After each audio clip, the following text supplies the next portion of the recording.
important. So nearness to the raw material is a good point, a good pointer for locating an industry in a particular place. 2, nearness to market. After producing some goods, you need to be closer to the market. The market may not be a particular place. It may not even be a particular point or a particular location, but market can be anywhere because the customers can be closer. When the customers are closer, that is the market. That is the target. The people that are using the product you are producing, they are your market. In that case, are your products very close to the market? Is very, very important for such factor to be determined. Also, affordability of capital. Is there enough capital to start such industry or to continue in the industry? Because the capital needed is more than the initial capital. The working capital that they will be using to run the business from day to day before they start earning their profit is also very important. Also, availability of labor is another factor. Are there enough and capable laborers around or at hand to use at the industry, to work at the industry is very important. We also have adequate transport system. Is the place of the location of the industry, does it have a good transportation system? Is very also important. If there is no, if the answer is no, then there is need to fix that on time in order to ease the transportation of finished goods from that location, from that industry to the market. Is very important. Then political stability. The political system of such environment or country in particular need to be put into consideration before locating a particular industry in that location. Also, we have favorable climatic condition. How is the climatic condition of that environment? Is it favorable for that kind of industry in the place? Will the climatic condition have any adverse effect on the production and other production activities? Is very important as well. We also have government policies.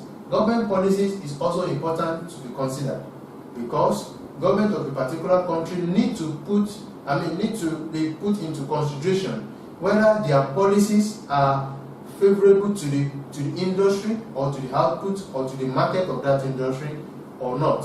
Whether the product that the industry is producing is something that the government of that particular country has frowned at, that they don't encourage. It's very important to look at the policies of the governments of that particular place. And the last one, we have location of other firms. Do we have some other firms around the area? Do we have some other firms that produce similar products around that environment?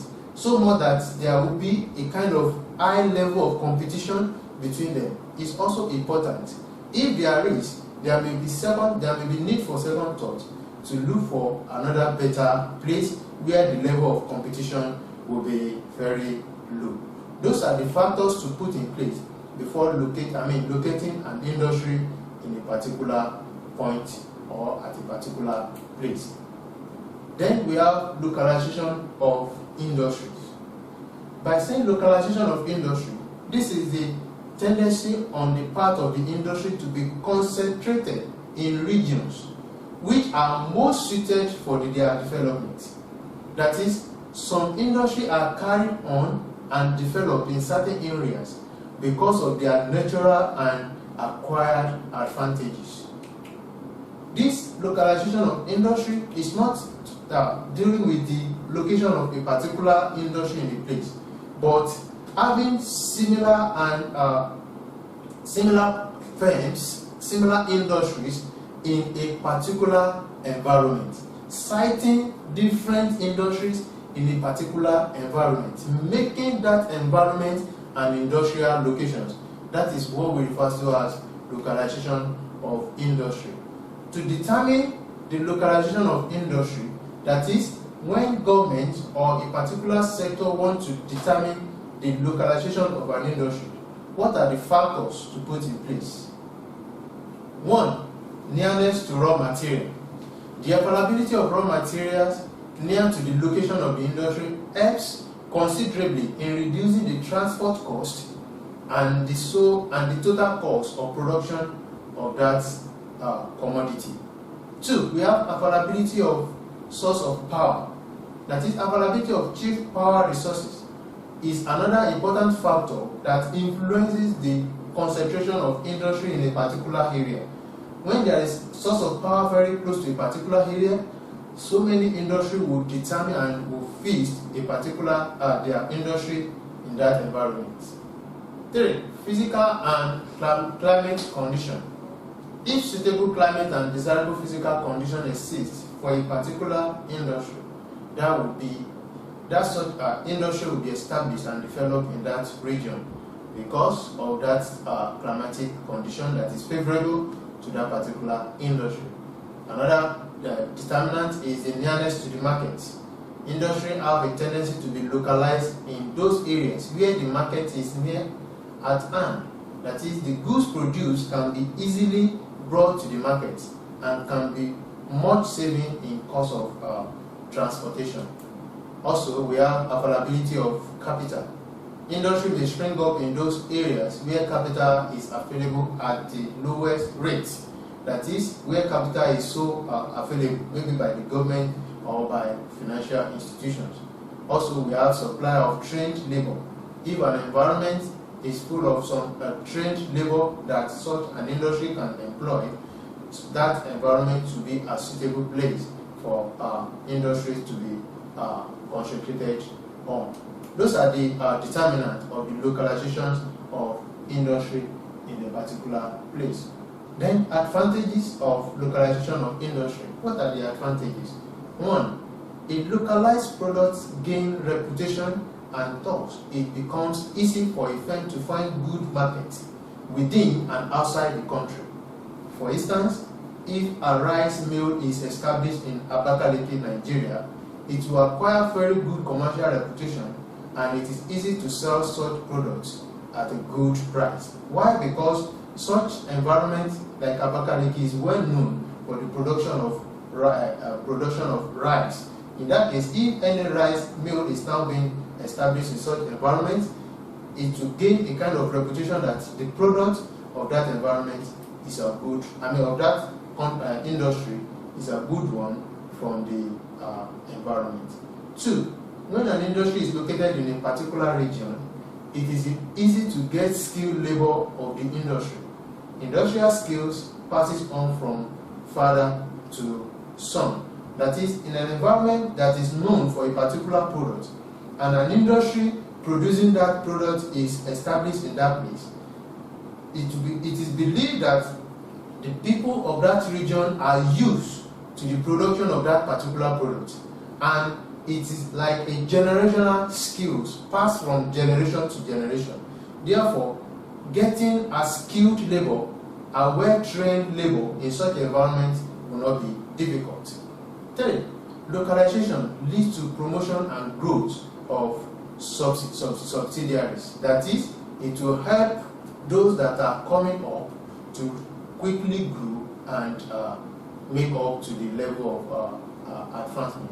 Then we also have the development, it results in the development of specialized research institutions. A research institution can be set up in such environment concentrating on that particular product, on how to get the products improved in terms of their production and marketing. Also, it leads to the spread of fast means of communication and transport. Such environments will quickly bring up fast development in terms of getting communication and good transportation system. Also, localization encourages the development of financial facilities such as banks and other financial corporations. Banks and other financial corporations will tend to move into that localized environment by those industries, because those industries will definitely transact with their with banks. Therefore, banks tend to move to that place.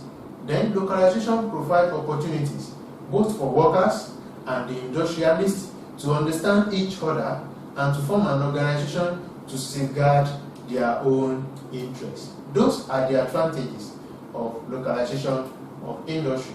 Then what are the disadvantages? One, localization is dangerous when the demand for the localized product decline due to the growth of foreign competition or due to the changes in the taste of the people. When a particular product is having a kind of high competition from other country, then it will become a disadvantage to that industry. In that case, there will be mass unemployment in a particular localized industry because the industry will not be able to provide enough again. Their products will not be patronized much again because of the high competition from the foreign products, and that will push the industry to retrench so many workers and lay off so many of them. Two, localization results in the economic independence of one locality on the other or of one country or the other. That is, if the commodity demanded is one of the basic necessities of life, it can cause much inconvenience to the depending nations. That is another problem. Three, people can learn only one type of work in a localized industry. This is the work that they are used to, and they will be so used to it that it will be difficult for them to learn any other one. If they wish to go to another place, maybe whether in the time of the retrenchment that they were retrenched, or they just want to change the environment, it will be difficult for them to get employment in some other place or in some other industry because they are not used to it. Another disadvantage is during the war, a localized industry can easily be major